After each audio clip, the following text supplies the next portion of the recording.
오늘은 골로새서 강의 21번째 시간으로 복음 전도를 위한 삶의 태도란 제목으로 하나님의 말씀을 상고하고자 합니다.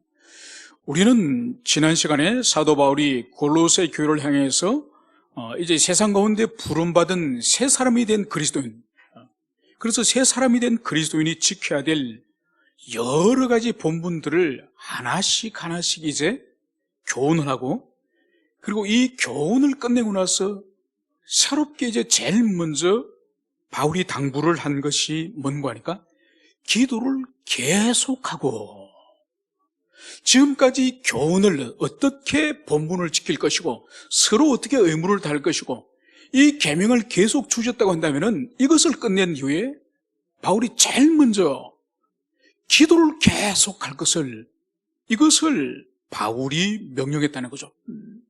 여러분, 이 의미가 무엇이라고 우리가 살펴봤습니까? 그것은 바로 신자의 본분, 우리 그리스도인 본분, 남편의 본분, 주인의 본분, 종의 본분, 이것은 깨달아서 알 수가 있습니다. 여러분, 그러나 깨달아 아는 것을 순종하고 사는 것은 자기 힘으로 가능합니까? 불가능하죠. 하나님의 이 주신 언약의 말씀, 하나님의 이 말씀은 하나님의 은총으로, 하나님의 도우심으로 그것을 살아낼 수 있는 것이죠. 그래서 우리들에게 이 계명을, 본분을 깨닫게 하셨다고 한다면은 그것을 순종하고 살 수 있도록 하기 위한 방식이 바로 뭔가 하니까 은혜의 방편에 참여하는 거예요. 그래서 은혜의 방편이 하나님의 말씀과 기도가 대표적이지 않습니까? 그래서 계속 기도하라는 이 의미는 뭔가 하니까 은혜의 방편에 우리가 끊어지지 말고, 은혜의 방편에 우리가 제외되지 말고 계속적으로 은혜의 방편에 참여할 때에 하늘로부터 우리에게 은혜가 주어져서 우리가 순종의 삶을 계속적으로 살 수 있다, 이 의미라는 것을 우리가 살펴봤습니다. 두 번째로 바울이 지난 시간에 이제 기도로 깨어있을 것을 당부하였죠. 이것은 무슨 의미입니까? 여러분, 깨어있다는 것은 감각을 가지고 있다는 거죠. 볼 수 있고 들을 수 있고 만질 수 있고 감각할 수 있다는 거죠. 그러니까 영혼이 잠들지 말고 영혼이 영적인 것을 분별할 수 있는 능력을 갖추어라, 이것이 바로 영적으로 깨어있으라는 거죠. 그래서 기도 생활을 통하여서 이 세상에서 일어나고 있는 이 영적 전쟁에 대해서 분별의 능력을 갖추어라, 이것을 바울이 권면하는 거죠. 여러분, 그래서 어느 시대든지 하나님의 진리 말씀, 하나님의 말씀을 거스르는 이 세상의 사상과 이 세상의 정신들이 끊임없이 그것이 생산되어집니다. 그래서 하나님의 말씀을 통하여서 지금 이 세상에서 흘러가고 있는 이 조류들이, 이 사상적, 정신적 조류들이 과연 참된지, 우리를 미혹하는 것인지, 이 분별의 능력을 우리가 갖춰야 되는 거죠. 그것이 바로 기도와 말씀을 통해서 우리가 분별의 능력을 갖추는 거죠. 그리고 세 번째로 바울이 당부한 것이 바로 뭐죠? 골로새 교회를 향해서 하나님께 기도하여서 전도의 문이 열리도록 기도하라. 바울은 지금 감옥에 갇혀 있습니다. 부자여야 합니다. 사람들을 제한적으로 만날 수 있고 복음을 제한적으로 전할 수 있지만은 얼마나 그 심령이 그 좁은 감옥의 공간에 갇혀 있는 것이 고통스럽겠습니까? 그래서 골로새 교회를 향해서 나를 위해서 기도하되 바로 전도의 문이 열리도록 기도해달라, 이것을 바울이 간곡하게 그렇게 고민하는 거죠. 여러분, 그래서 골로새서 이 마지막 장면을 저희들 우리가 살펴보고 있는데, 이 마지막에 이 바울이 초점을 두고 있는 것은 두 가지예요. 기도하라, 전도하라. 이 기도와 전도의 이 바울의 이 골로새서의 마지막 초점이 향하고 있다는 것을, 이것을 우리가 염두에 두고 이제 오늘 우리가 본문으로 이제 돌아와서 살펴볼 텐데, 먼저 우리가 이 전도에 관해서 우리가 함께 먼저 살펴보도록 하겠습니다. 그러니까 성경의 이 구속사, 하나님이 세상을 창조하시고 그리고 마지막에 이제 새 창조하시는 이 창세기부터 이 계시록까지 이 구속의 역사 가운데 이 전도가 어느 위치에 있는지, 이것을 우리가 잠시 살펴볼 필요가 있습니다. 여러분, 하나님께서 만물을 지으실 때에 이 천지와 만물을 지으시는 것은, 이것은 성삼위 하나님의 이 유일한 당신의 단독적인 사역이에요. 하나님께서 만물을 지으실 때 어느 피조물이 하나님의 창조 사역에 함께 동참하여서 창조 사역을 같이 한 피조물이 어디 있습니까? 없습니다. 오직 이 무에서부터 유를 지으신 하나님의 창조 사역에는 삼일체 하나님 당신께서 지으신 사역임을 성경은 명백하게 말씀을 하고 있습니다. 그러나 마지막 날 하나님께서 당신의 형상을 가진 특별한 피조물을 하나님이 짓지 않으셨습니까? 바로 그것이 우리 사람이에요. 그래서 우리 사람은 다른 사물과 달리 하나님께서 지으신 이 만물에 대해서 관리하고 돌볼 수 있는 그런 권세와 능력을 우리에게 주신 거죠. 그러니까 우리 인간을 주님이 얼마나 존귀하게 보시는지, 고귀하게 보시는지, 당신이 지으신 이 세계에 대해서 주님께서는 우리 인간을 창조 사역에는 참여시키지 않으셨지만은 이 창조하신 세계를 섭리하시는 이 섭리 사역에 우리 인간을 이제 동력자로서 우리 인간을 부르셨다는 것을 볼 수 있습니다. 그래서 주님께서는 생육하고 번성하여 땅에 충만하라, 그리고 하늘의 새와 바다의 물고기와 이 땅에 이 기는 모든 육축을 다스리라. 주님께서는 당신의 이 섭리사역, 이 만물을 돌보시는 섭리사역에 우리 인간을 부르셔서 함께 동참을 시켰다는 것을 볼 수 있죠. 그래서 우리를 영광스럽게 하나님의 이 사역에 부름을 받는 존재가 우리 인간이에요.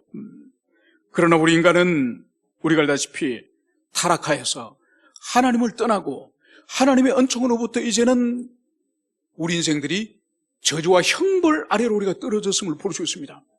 그래서 인간을 시작으로 해서 모든 만물이 이제 하나님의 형벌과 저주 가운데 떨어진 것이요.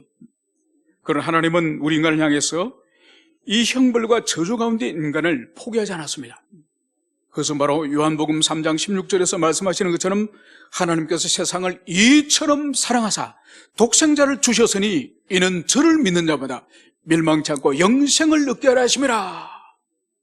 그러시면서 인간을 위해서 구속하기 위해서 아버지께서 아들을 보내셨고, 그리고 그 아들이 요단강에서 이제 나오실 때에 하늘에서 비둘기처럼 성령님이 강림하셨습니다. 그리고 아들 성자 하나님께서는 십자가에서 온전히 순종하셔서 아버지께서 보내신 그 목적을 따라서 완전한 죽으심을 하시고 그분은 부활하셨습니다. 그래서 이 구원에 대해서는 아버지께서 아들을 보내시고 아들 위에 성령님이 임하시고 그 성령을 받은 우리 주님께서 십자가에서 완전히 순종하여 죽으심으로 말미암아서 이 구속사역, 이 구속사역 또한 삼일체 하나님의 사역이지 우리 인간이 그리스도의 이 십자가의 구속에 어떤 헌신과 참여로 하지 않았던 거예요. 그래서 이 구속사역도 창조사역과 마찬가지로 온전히 삼일체 하나님의 사역이었다는 것을 볼 수 있습니다.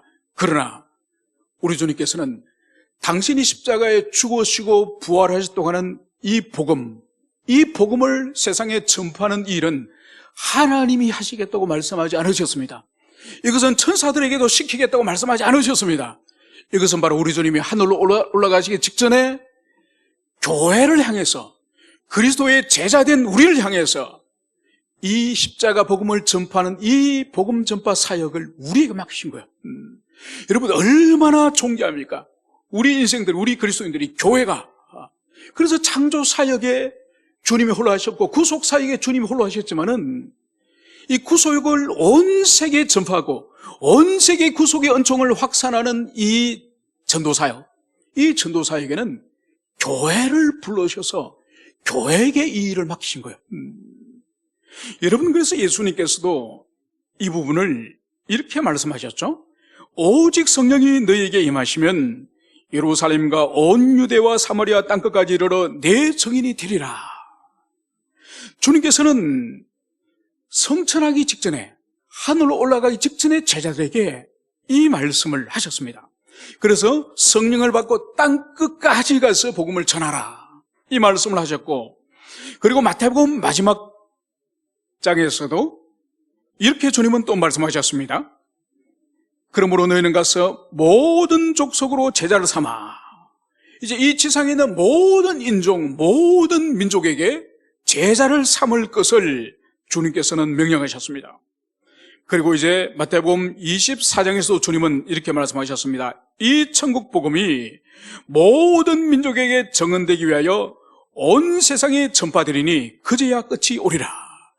바로 이 세상의 종말과 이 세상의 끝, 그리고 우리 주님 다시 오시는 이 재림이 바로 어떻게 좌우되느냐? 교회가 이 복음을 온 세상 끝까지 모든 민족에게 복음이 전파되어야 주님이 다시 오신다. 이 말씀을 여기서 하고 계시는 거죠. 그래서 교회 복음 이 전파 사역을 통해서 이 세상의 끝이 오고 우리 주님이 다시 오시는 것 또한 교회가 복음을 세상 끝까지 전거해야 우리 주님이 다시 재림하신다. 이것을 주님이 친히 말씀하신 거예요. 그러니까 교회가 복음을 전파하는 이 일이 얼마나 구속사적으로 중요하고 의미가 있는지 우리 주님은 하늘로 올라가시기 직전에 이 말씀을 하셨음을 우리는 가슴 깊이 새기게 될 것입니다.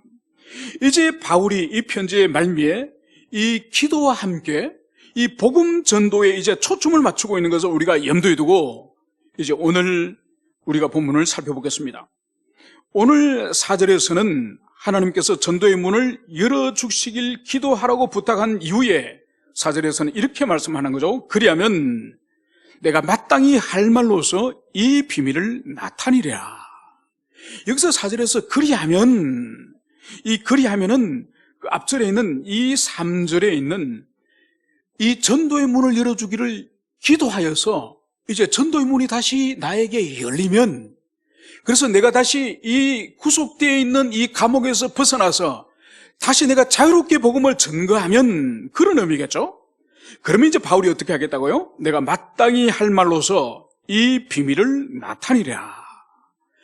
바로 바울은 이방인 사도로 부름을 받지 않았습니까?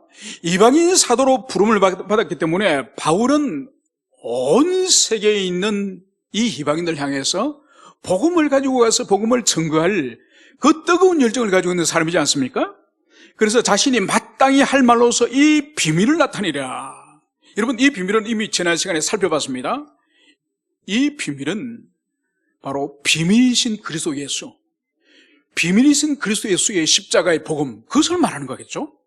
그래서 인생이 어떻게 구원을 받는지 지금까지 역사 속에 수많은 민족과 수많은 종교와 수많은 사상들이 있었지만은 그 모든 종교와 사상들은 구원에 이를 수 없는 인간의 헛된 어리석은 가르침이라는 것을 알 수 있죠. 그것이 아니라 골고다에 매달리신 그리스도 예수, 그분을 믿고 그분을 영접하는 그것이 바로 구원을 얻는 길이죠. 그래서 이거는 신비예요, 신비. 인간의 이성으로서는 이해할 수 없고 도무지 설득시킬 수 없는 신비의 영역이죠. 그래서 우리 이 주님의 십자가 죽음에 대해서 바울이 내가 이제 자유롭게 되면은 내가 이 비밀을 나타내겠다. 이 말씀을 여기서 하고 있습니다. 여러분, 이 말씀 안에는 이 바울이 지금 복음을 전하지 못하여서 복음을 전가하고 싶지만은 전하지 못하여서 지금 고통 가운데 있는 것을 볼 수 있습니다. 얼마나 그 마음에 영혼을 향해서 달려가고 싶고 주님의 그 십자가의 그 복음, 그 한없는 그 사랑을 전가하고 싶은지 그것을 여기서 볼 수 있는 거죠. 여러분, 바울이 자기 자신이 복음 전도에 얼마나 열정과 그 심령에 사무침이 있었는지 그의 서신에서 이렇게 기록을 하고 있습니다. 로마서 1장 14절에서는 바울은 이렇게 말씀을 합니다. 헬라인이나 야만이나 지혜 있는 자나 어리석은 자에게 다 내가 빚진 자니라. 여러분, 헬라인이나 야만이나 그리고 지혜 있는 자나 어리석은 자나, 이 모든 것들이 이 세상에 있는 모든 인류에 대한 상징적인 이런 의미입니다. 그래서 바울은 이 지상에 있는 모든 인생을 향해서 복음의 빚진 자라는 거예요. 여러분, 보통 빛이 지면 어떻게 되죠? 빛이 있으면 편안합니까? 편안하게 잠 잘 잡니까? 또 뭐 돈 있으면 갚고 없으면 안 갚지. 여러분, 그럽니까? 그래서 막 돈 빌려준 사람이 와서 제발 돌려달라고 애원을 해도 뻔뻔스럽게 밥이나 먹고, 여러분, 그럽니까? 물론 그런 뻔뻔한 사람도 있습니다. 그죠? 그런데 대부분 사람들은, 양심 있는 사람들은 빛이 지면 마음에 큰 부담이 됩니다. 저걸 갚아야 되는데. 그리고 그 빛을 갚기 위해서 애를 쓰는 거죠. 저축을 하거나 아니면 또 다른 어떤 대출을 받아가지고 급한 이율이 높은 것을 갚거나. 그래서 이 빚을 양심 있는 정상적인 사람이라면 이 가슴에 뭐를 올려놓은 것처럼 큰 부담이 됩니다. 바울이 바로 다메섹에서 우리 예수님을 만나고 자신이 깊이 영혼의 평안을 입고 하나님의 자녀가 되고 사도가 되고 나서 바로 이 복음의 빛, 이 빛이 자기 가슴을 짓누르고 있는 거예요. 그래서 복음을 전하지 않으면 안 되는, 전하지 않고는 견딜 수 없는 심장을 이 바울이 가진 거예요. 마치 구약의 예레미야 선지자가 박해가 워낙 심하니까 예레미야가 어떤 결심을 하죠? 이제는 다시는 여호와의 말씀을 내가 변하지 않으리라. 이제 선지자 사역을 내가 집어치우리라. 그렇게 해서 사역을 안 하기로 했습니다. 그런데 예레미야가 그 뒤에 어떻게 기록을 하고 있죠? 정가지 않고는 견딜 수 없는 내 가슴이 뜨거워서 견딜 수 없게 되었다고 예레미야가 말하고 있는 거예요. 바로 바울이 그런 거예요. 그래서 다메섹에서 주님을 만나고 나니까 하나님의 그 사랑 아들을 보내셔서 인류의 죄를 대속하신 하나님 아버지 아들의 그 사랑이 얼마나 큰지 거기 눈이 열린 거예요. 지금까지 이단의 괴수라고 여겼던 그리스도 예수가 이단의 괴수가 아닌 성자 하나님으로서 당신을 몸을 갈갈이 찢어서 우리를 구원하시는 그 말할 수 없는 그 하나님의 은총을 이 바울이 경험한 거예요. 그리고 그 은혜를 경험하고 나서 세상 사람들 보니까 예수를 모르고 살아가는 비참한 영혼들이 너무너무 불쌍한 거예요. 그래서 바울은 다메섹에서 우리 주님 만나고 두 가지를 경험합니다. 하나님의 끝없는 사랑, 그리고 그 사랑을 모르는 영혼들의 불쌍한 영혼들. 그래서 바울은 심지어 이렇게까지 말을 하고 있습니다. 내가 복음을 전할지라도 자랑할 것이 없음은 내가 부득불할 일임이라. 만일 복음을 전하지 아니하면 내게 화가 있을 것이로다. 여러분, 바울은 자신이 복음을 전하는 것 때문에 칭찬받을 일이 없다는 거예요. 왜냐하면 자기는 부득불 전하지 않으면 안 되는 가슴을 가지기 때문에 나는 전한다는 거예요. 왜 그러냐? 바로 만일 복음을 전하지 않으면 내게 화가 있을 것이로다. 내가 복음을 전하지 않으면 이게 화는 저주를 말하는 거예요. 내가 주의 복음을 전가하지 않으면 나는 저주를 받기 때문입니다. 이 말을 하는 거예요. 그러니까 이 바울 속에 있는 이 복음 전파의 이 영혼 사랑이 하나님의 은총의 사랑에 대한 경험이 얼마나 뜨거웠으면은 내가 복음을 전하지 않고 그냥 살아가면은 나는 저주를 받습니다. 여러분, 이 심령을 가지고 지금 감옥에 있는 거예요. 복음을 전하지 못한 채로. 그러니까 얼마나 이 바울이 이 자유케 되어서 다시 달려나가서 사람들을 만나고 전거하고 그들에게 예수를 소개하고 싶은 마음이 불같이 일어났으면은 바울이 이 골로새 교회를 향해서 나의 건강을 위해서 여러분 기도해 주십시오. 여러분 이렇게 말하지 않습니다. 건강이 아니라 내가 자유케 되어서 내가 달려가서 그 비밀을 내가 확실히 전가하겠습니다. 이걸 위해서 기도해 주십시오.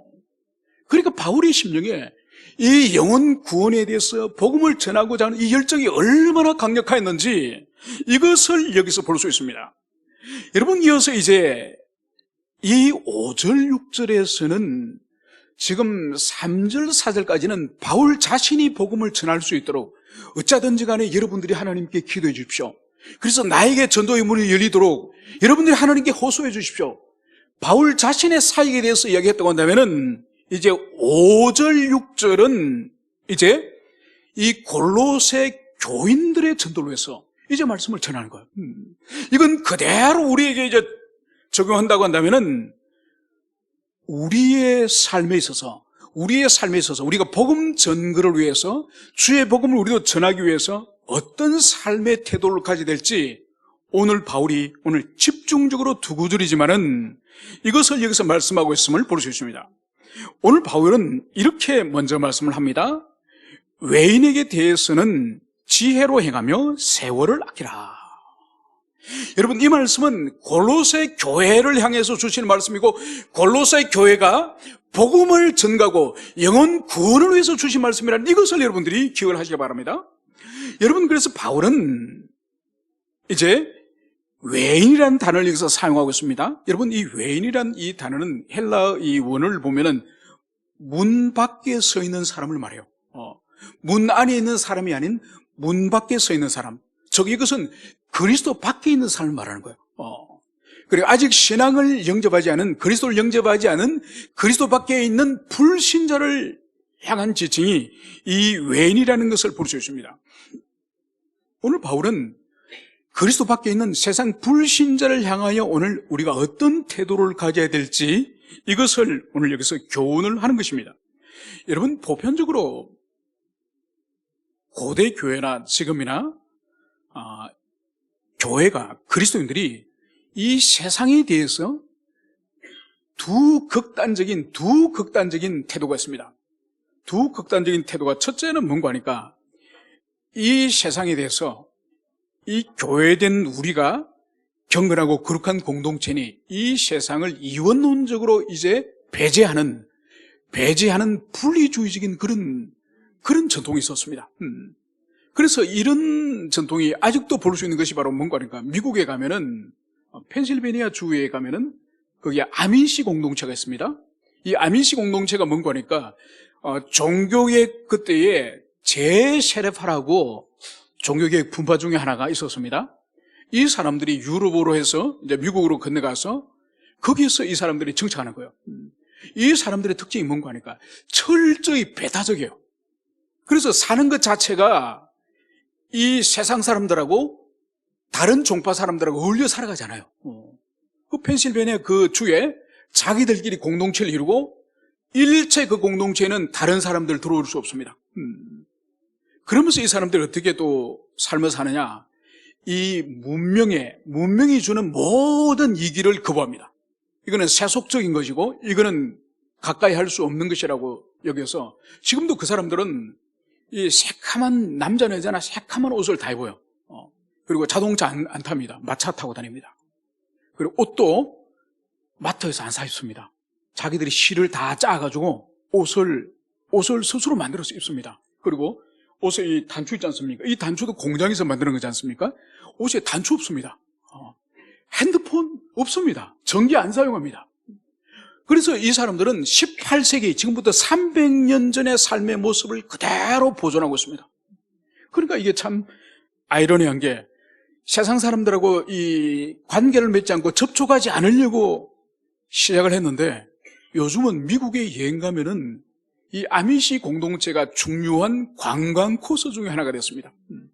그러니까 유럽 사람들이나 이 서구 사람들이 300년 전에 어떻게 살았는지를 보려면은 그 아미시 공동체를 가보면은 마차 타고 다니고, 배 짜고 다니고, 여러분, 그걸 볼 수 있는 거예요. 여러분, 우리 그리스도인들은 이런 완전히 세상과 등지거나 세상과 이제는 교류하지 않거나 완전히 배척하는 이 분리주의자, 우리는 이것을 따르지 않습니다. 또 하나는 뭔가 하니까 바로 그리스도인의 정체성을 포기하고 세상을 닮아가고 그리고 세상과 함께 섞여버리는 이 혼합주의적인 세상과 동화되는 이것 또한 우리는 받아들일 수 없습니다. 그래서 자기 정체성을 숨기면서 세상 사람과 함께 먹고 마시고 취하고, 여러분, 이건 우리 그리스도인의 길이 아니에요. 여러분, 이것을 오늘 우리에게 그대로 적용하면은 신자들 가운데 불신자하고 아예 사귀지도 않고 아예 만나지도 않고 아예 상종도 하지 않고 그래도 하지 않고 오직 믿는 사람들하고만 어울리는 그런 사람들이 있습니다. 여러분, 그건 옳지 않아요. 그 성경적 삶이 아니에요. 우리가 여기서도 살펴보겠지만 바울이 이 불신자들, 이 문 밖에 있는 이 외인들과 좋은 관계를 맺으라 그래요. 좋은 관계를. 그렇기 때문에 배타적인 관계를 맺는 게 옳지 않아요. 그리고 함께 술 마시고 함께 룸살롱 가고 함께 엉뚱한 짓 하고, 여러분, 이것 또한 동화되는 이것도 주님의 뜻이 아니죠. 그래서 우리 그리스도인은 어떻게 해야 되느냐? 오늘 바울이 이렇게 말씀을 하고 있죠. 바로 이 세상의 이 불신자에 대해서 이제 지혜로 행하여, 이 지혜롭게 행한다는 이 의미가 바로 뭔가 하니까 동화되지도 않고 그리고 적대감을 가지거나 분리하는 분리주의자도 아닌 그들과 바른 관계의 성 가운데서 경건한 계속 영향을 그들에게 미치는 그런 것을 말하는 거예요. 여러분, 그렇기 때문에 우리 그리스도인은 불신자들 친구나 불신자들하고 많은 그런 교류를 가져야 돼요. 그래서 그 사람들과 함께 죄를 지으라는 그런 의미가 아니라 그 사람들하고 좋은 관계 가운데서 많은 불신자 친구들, 불신자 사람들을 우리의 그런 관계성 가운데 포함을 시키라는 것이 오늘 바울의 오늘 말씀이에요.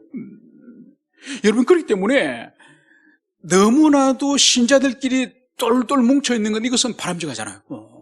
여러분, 제일 위험에 빠지기 쉬운 사람이 목회자예요. 여러분, 저도 이렇게 초등학교부터 해가지고 다 동기들, 동창 모임들 있지 않습니까?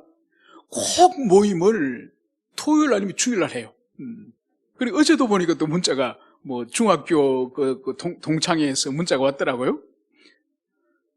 그런데 토요일날 산행을 하면은 주일 예배를 준비해야 되는데 어떡합니까?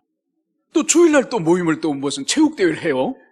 그러면 주일날 어떻게 갑니까?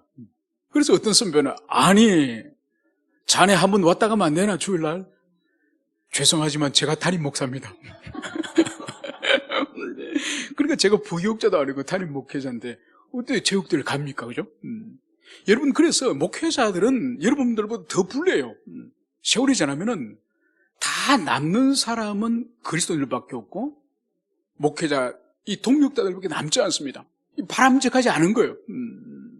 여러분, 그래서 초대교회나 오늘날도 전도하여서 교회 속으로 들어오는 사람들의 80% 이상이 목회자가 전도하는 것이 아니라 성도들이 전도하는 거예요. 성도들이 자기 친지들, 자기 지인들, 자기 동기들, 직장의 동료들, 그래서 7, 80%의 불신세계에 있던 사람들이 교회 속으로 들어오는 것은 대부분 평신도들이 복음을 전거하고 관계 전도를 하기 때문에 영혼들이 그리스도를 영접하였다는 그것을 우리가 볼 수 있습니다. 그러면서 이제 바울은 외인에게 대하여 지혜롭게 행하여 그리고 세월을 아끼라, 이 말씀을 여기서 하고 있습니다.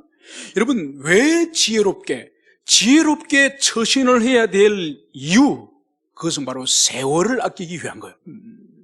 여러분, 우리 성경은 세월을 아끼라고 이렇게 번역이 되어 있어서 이 세월을 아끼는 것은 마치 시간을 절약하는 것처럼 이렇게 느낌이 옵니다. 그런데 그런 뜻이 아니에요.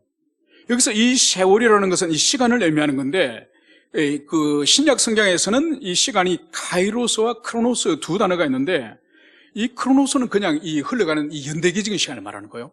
그런데 여기서 사용하는 이 카이로스는 딱 어떤 적정한 시기, 이 호기를 말할 때 이 카이로스를 쓰는 거예요. 그래서 지금 바울이 이 시간을 아끼라, 이 아낀다는 의미 또한 이 전략한다는 의미가 아니에요. 전략한다는 의미가 아니라 어떤 것을 소유하기 위해서 내가 대가를 지불하고 그것을 나의 소유로 삼는다는 뜻이 여기서 아끼다는 의미예요. 그래서 여러분, 이 세월을 아끼라고 하는 지금 이 문장이, 이 문맥이 어떤 문맥입니까? 지금 바울이 지금 골로새 교회를 향해서 지금 전도하라는 이 문맥에서 지금 이 말씀이 지금 기록된 것을 볼 수 있습니다. 그래서 이 세월을 아낀다는 이 의미는 바로 뭔가 하니까,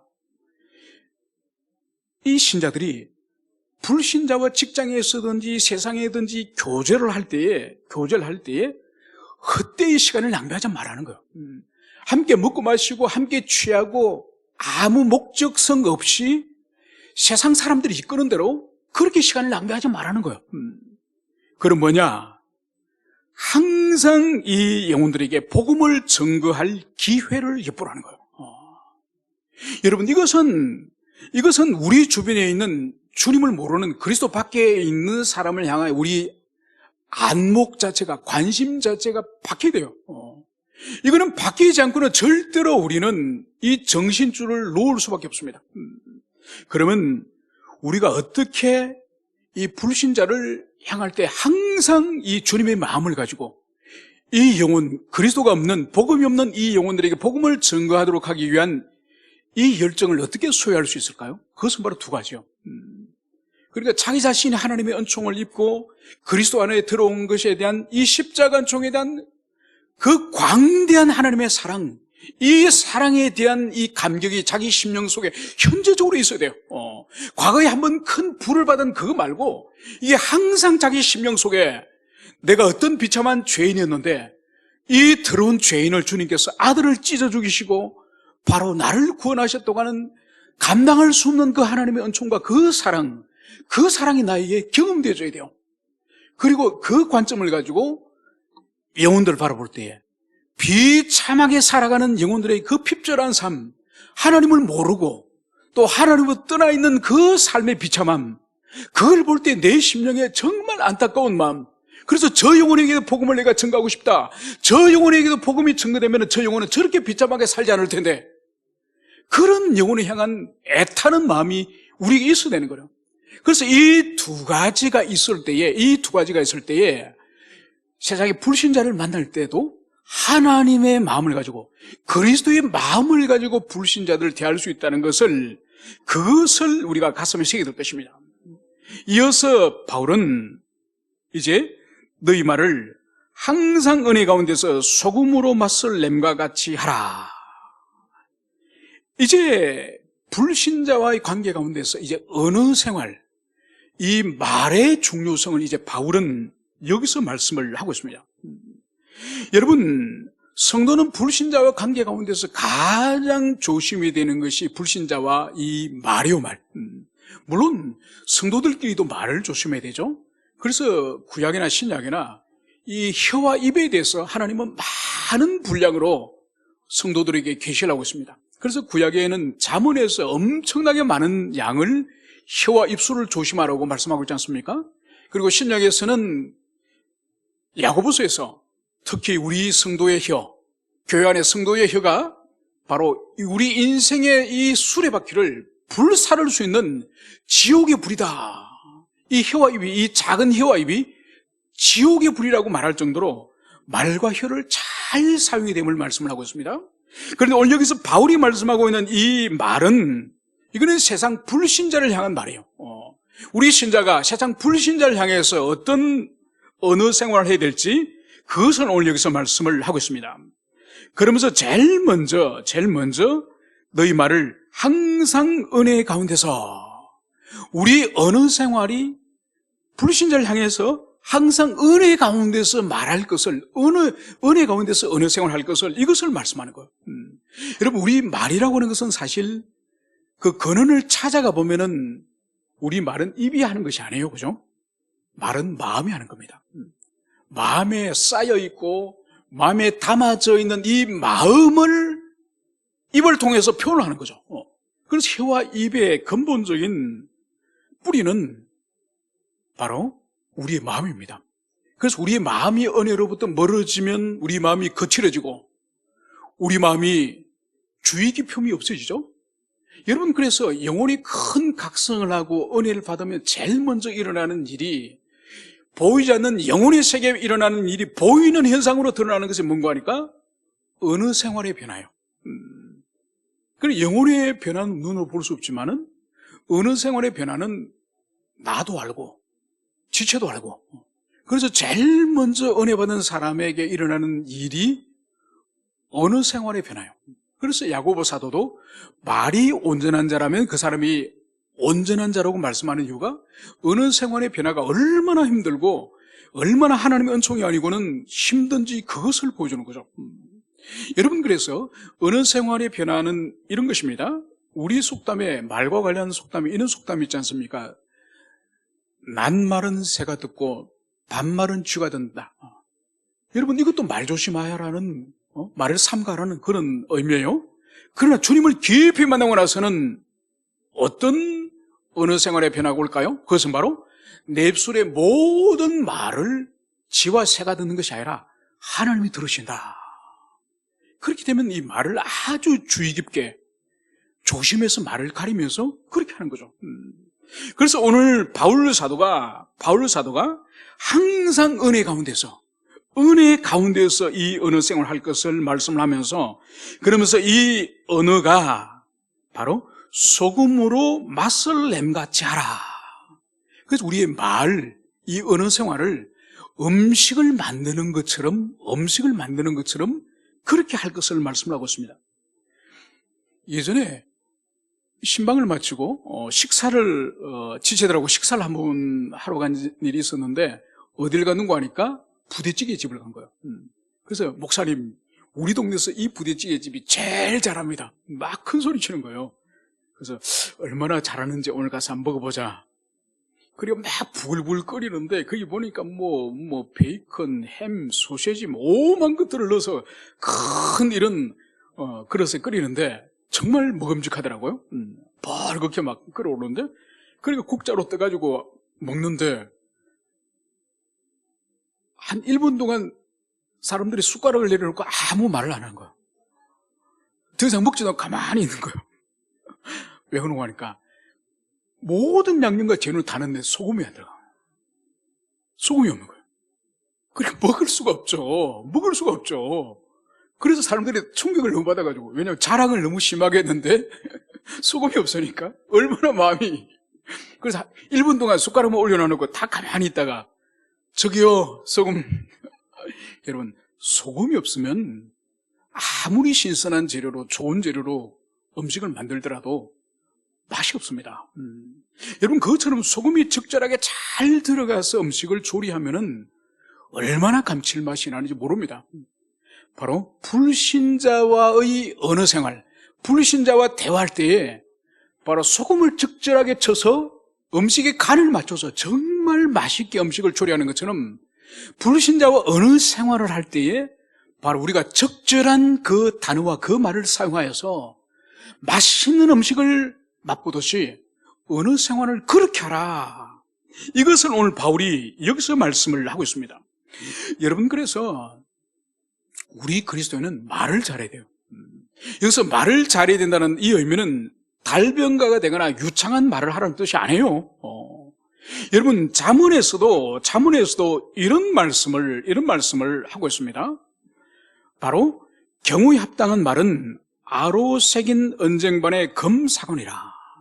그러니까 그 상황에, 그 사람과 지금 어떤 상황이 있든지 그 상황에 가장 합당한 말은 바로 언쟁반 위의 금사과.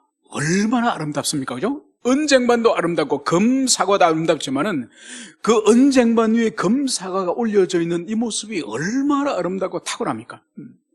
바로 경우에 합당한 이 언어 생활이 얼마나 상대방에 힘을 주고 상대방에게 덕을 끼칠 수 있는지 그것을 말씀하는 거죠. 그래서 우리 그리스도인들은 말을 잘해야 되는 거예요. 그래서 이 말을 잘한다는 것은 달변가가 되거나 유창해가지고 입에 마치 들기름을 바른 것처럼 그렇게 말 잘하는 것이 아니에요. 그것은 바로 상대방의 마음을 헤아리고 입장을 바꾸어서 마음을 헤아리면서 사유를 하고 말을 하라는 거예요. 여러분, 그래서 성경에서 말 잘하는 사람은 실제로 말을 잘하고 말을 많이 하는 것이 아니라 잘 들어주는 사람이에요. 잘 들어주는 거. 여러분, 그래서 고개를 끄덕이고 이것만 잘해도 절대로 말로 싸움이 일어나지 않습니다. 다툼이 일어나지 않습니다. 그리고 그 사람의 마음에 대해서 잘 공감을 해주겠죠. 고개만 끄덕이면서 엉뚱한 생각을 하면서 공감을 할 때 안 하고 안 할 때 하고 이러면 안 됩니다. 그죠? 그래서 잘 듣고 또 잘 공감을 해주고. 여러분, 그럴 때 어떤 일이 있다고요? 오늘 성경은 바로 이렇게 상대방의 마음을 헤아리고 상대방의 뜻을 헤아리고 그렇게 할 때에 오늘 성경은 각 사람에게 마땅히 대답할 것을 알리라. 여러분, 이 세상의 불신자들이 세상을 살아가지만은 이 불신자하고 한 번씩 이렇게 대화해 볼 일들이 있지 않습니까? 이 삶의 지지 기반이 얼마나 허술한지 몰라요. 작은 병 하나 걸려도 쩔쩔매요. 그리고 부모님이나 자기 가족 중 누구 한 분이 돌아가면 완전히 멘붕 상태에 빠져요. 여러분, 우리 그리스도인은 몸에 병이 하나 걸리거나 설령 큰 병이 생기더라도 그거 가지고 멘붕이 올 정도로 우리는 그렇게 흔들리지 않습니다. 그리고 부모님이나 형제들이 돌아가시더라도 그거로 인해서 우리가 정신을 잃을 정도로 그 정도 우리는 충격을 받지 않습니다. 그런데 세상 사람들은 어떤 몸에 병이 하나 생겼다든지 가족에게 무슨 일이 일어났든지 경제적으로 어떤 부채 문제가 있다든지 이러면은 하늘이 무너지는 것처럼 삶의 기반이 다 무너져 버린 거예요. 여러분, 그렇기 때문에 우리 그리스도인이 평소 어떤 삶을 살고 어떤 인격을 가지고 있는 것을 이 세상 사람 다 지켜보는 거예요. 여러분, 왜 그리스도인들이 오늘날 교회가 욕을 먹을까요? 세상이 지켜봤기 때문에. 여러분, 불교 신자들이나 다른 종교에 대해서는 그렇게 세상이 관심이 많지가 않습니다. 많이 지켜보지 않아요. 그런데 목회자와 그리스도인들의 삶에 대해서는 어떻게 직장에서나 세상 사람들은 그렇게 관찰력을 가지고 보는지 모릅니다. 그렇기 때문에 조금 그들이 기대하는 것에서 벗어나면은 그냥 비난하고 조롱하는 거예요. 이것은 반대로 우리는 항상 관심과 항상 어떻게 보면 감시의 대상이라는 것은 이것은 부정적인 것이 아니에요. 이것은 우리의 바른 삶, 진실한 삶, 정직한 삶, 하나님이 살아계신다는 이 인격과 삶을 통해 드러낼 때에 그들에게 엄청난 충격으로 다가요. 엄청난 충격으로. 이것이 언제 드러나느냐? 그 사람들이 인생의 존재 기반이 흔들리는 그 일을 만났을 때, 자기 안에서는 도무지 해결할 수 없는 그 일을 만났을 때에 누구를 찾아오느냐? 그리스도를 찾아오는 거예요. 그리스도인을 찾아와서 지금 내 자식에게 이런 문제가 있는데, 지금 시부모와 관계가 지금 이렇게 틀어졌는데, 아니면 내가 검진을 해보니까 이런 병이 생겼다고 하는데, 아니면 내 부채가 이렇게 있어가지고 도무지 내가 갚을 수 없는데 도망을 가야 됩니까? 자살해야 됩니까? 여러분, 우리 인생에서 감당할 수 없는 그 문제를 만났을 때에 우리가 그리스도인으로 바르게 살아왔다고 한다면 반드시 노크를 합니다. 찾아옵니다. 그래서 오늘 성경이 그리하면 각 사람에게 마땅히 대답할 것을 알리라. 각 사람에게 필요한 그 인생의 위기와 그 인생의 환난과 그 인생의 지금 절망 속에 있는 그것을 하나님의 진리 말씀 속에 있는 진리를 통해서 그 사람들에게 빛을 제공하는 거야. 여러분, 그러면 그 사람들의 눈이 열리는 거야. 여러분, 베드로 사도도 이렇게 말씀하지 않았습니까? 자기 속의 소망에 관한 이유를 묻는 자에게 대답할 것을 항상 준비하라.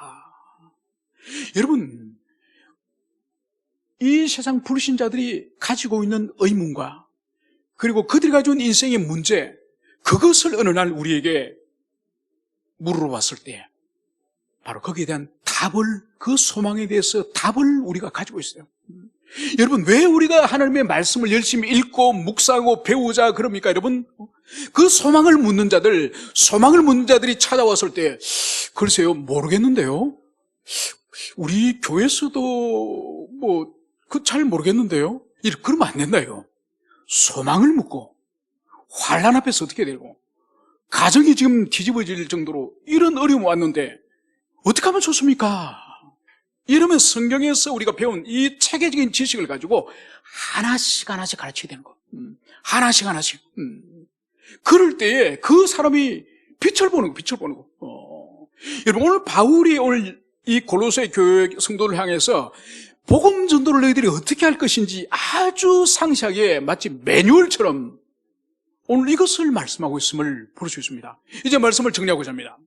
무엇보다도 이 세상, 이 외인과의 그리스도 밖에 있는 사람과 좋은 관계를 먼저 맺으셔야 됩니다.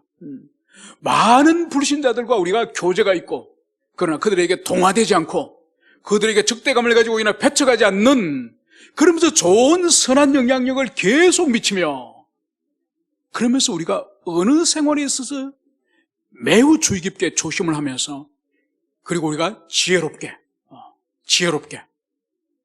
그리고 더 나아가서 그 사람들에게 무엇이 필요한지, 어떤 인생의 고난과 역경이 있는지를 잘 청종하고 잘 들어주고, 그리고 그들이 인생의 소망을 물을 때에 답변할 수 있는 진리를 우리가 가지고 있을 때에, 그때 인생의 처방전을 우리가 내린 겁니다. 바로 그 일을 통해서 복음을 전가하고 그 일을 통해서 그들이 그리스도 안으로 들어올 수 있는 기회를 우리가 전가할 수 있음을, 그것을 볼 수 있습니다. 여러분, 이런 삶을 산 사람을 구약성경에서 찾아보라고 한다면 대표적인 인물이 아브라함과 이삭 같은, 다니엘 같은 사람이죠. 특히 아브라함과 이삭은 멀리 메소포타미아에서 이민을 온 사람이지 않습니까? 가나안 땅으로 이민을 왔지만은 그 땅에 벌써 살고 있는 블레셋이라든지 이 토착인들이 이 아브라함과 이삭을 얼마나 괄실하고 괴롭히고 학대를 하는지 몰라요. 그래서 목숨을 걸고 오아시스를 파두면, 그 우물을 파두면은 쫓아보내는 거예요. 이거 우리 땅이야. 너희들이 팠지만은 우리 땅에서 판 거기 때문에 우리 거야. 나가. 여러분, 그래서 아브라함과 이삭이 오아시스만 파면, 우물만 파면 와서 우리 땅에 나가라. 계속적으로 학대를 하고 박해를 합니다.